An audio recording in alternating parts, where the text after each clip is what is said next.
નમસ્કાર વિદ્યાર્થી મિત્રો, Mahatma Gandhi global Indian Eklavya school તિલકવાડામાં આપનું હાર્દિક સ્વાગત છે.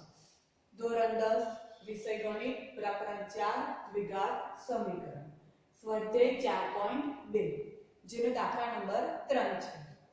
બે એવી સંખ્યાઓ શોધો કે જેમનો સરવાળો 27. વિદ્યાર્થી મિત્રો, બે એવી સંખ્યાઓ છે કે જેમનો સરવાળો 27 અને એ જ બે સંખ્યાઓનો ગુણાકાર 182 હોય. વિદ્યાર્થી મિત્રો, કહું છે કોઈ એવી બે સંખ્યાઓ છે કે જેમનો સરવાળો 27 અને ગુણાકાર કેટલો છે 182. હું અહીંયા લખું છું, ધારો કે બે સંખ્યા પૈકીની એક સંખ્યા x છે. વિદ્યાર્થી મિત્રો, પ્રથમ સંખ્યા કઈ છે? x. હવે હું કહું છું કે બે સંખ્યાઓનો સરવાળો 27 છે. બે સંખ્યાઓનો સરવાળો 27 છે. તો વિદ્યાર્થી મિત્રો, એક સંખ્યા x છે, બે સંખ્યાઓનો સરવાળો 27 છે, તો બીજી સંખ્યા કઈ હશે? તો કે બીજી સંખ્યા બરાબર સરવાળો 27 છે, તો 27 માંથી તમે આ પ્રથમ સંખ્યા બાદ કરો એટલે બીજી સંખ્યા હશે. સરવાળામાંથી તમે પ્રથમ સંખ્યા બાદ કરશો એટલે બીજી સંખ્યા હશે. ધારો કે જો પ્રથમ સંખ્યા 2 હોય, સમજાવું છું કે વિદ્યાર્થી મિત્રો, ધારો કે પ્રથમ સંખ્યા 2 છે, x ની જગ્યાએ 2 ધારે આપણે, તો બીજી સંખ્યા કેટલી હશે? તો કે 27 માંથી તમારે શું કરવાના? 2 બાદ કરવાના, એટલે કેટલી મળે? 25. તો તમે જોઈ શકો છો કે બે સંખ્યાઓનો સરવાળો 27 થઈ ગયો. 25 + 2 બરાબર 27. એટલે આ પ્રમાણે આપણે સમજવું પડે કે બીજી સંખ્યા બરાબર શું? તો કે જે સરવાળો છે તેમાંથી તમે પ્રથમ સંખ્યા બાદ કરશો તો તમને બીજી સંખ્યા મળી જશે. એટલે પ્રથમ સંખ્યા આપણે ધારી છે x અને બીજી સંખ્યા કઈ ધારી આપણે? 27 - x. હવે કહું છે બંને સંખ્યાઓનો ગુણાકાર 182 હોય. પ્રથમ સંખ્યા અને બીજી સંખ્યા બંનેનો ગુણાકાર કેટલો કર્યો છે? 182. એટલે હું અહીંયા લખું છું, બંને સંખ્યાનો ગુણાકાર 182 હોય. એટલે પ્રથમ સંખ્યા x ગુણ્યા બીજી સંખ્યા છે આપણી 27 - x. આ બંને સંખ્યાઓનો ગુણાકાર કેટલો કર્યો છે વિદ્યાર્થી મિત્રો? આપણને 182. તો આનું સાદું રૂપ આપીને આપણે સમીકરણ બનાવીએ. x નો ગુણાકાર 27 સાથે કરીશું તો આપણને મળશે 27x. એ જ પ્રમાણે x નો ગુણાકાર x સાથે કરીશ તો અહીંયા મળશે મને -x² બરાબર 182.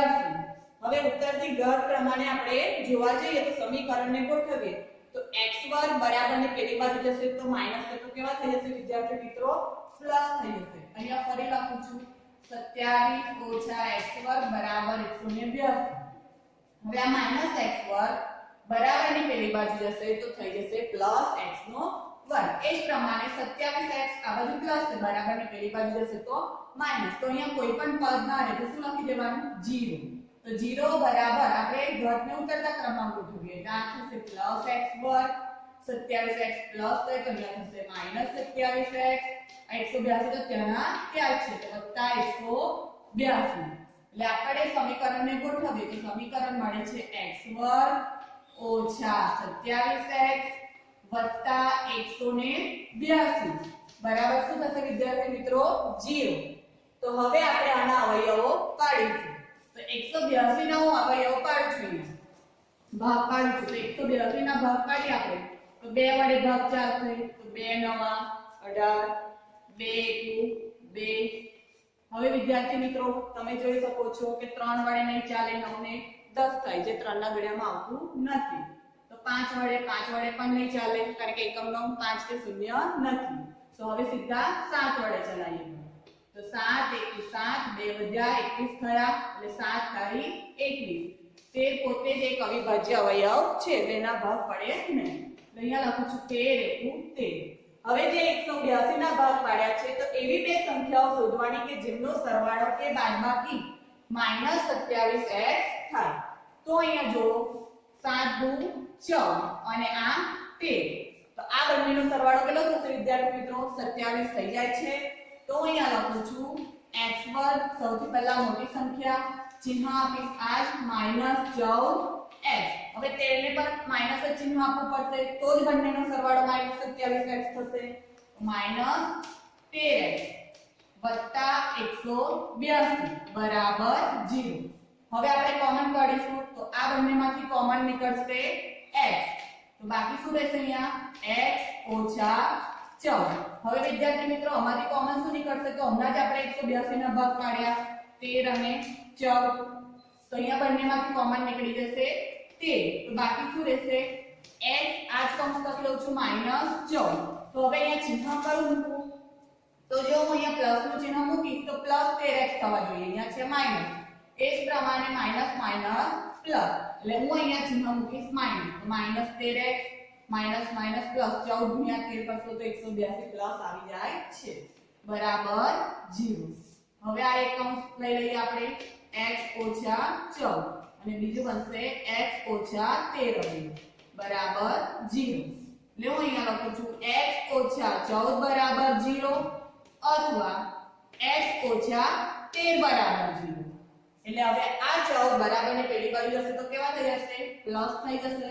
તો x બરાબર 14 અથવા અહીંયા શું થશે વિદ્યાર્થી મિત્રો x બરાબર -13 બરાબર ની પેલી સાઈડ જશે તો +13.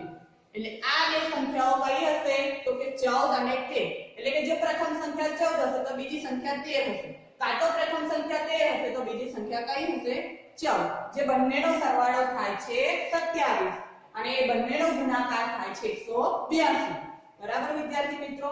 તો આપણે જે સંખ્યાઓ શોધવાની છે બે સંખ્યાઓ એ 13 અને 14 છે. Thank you.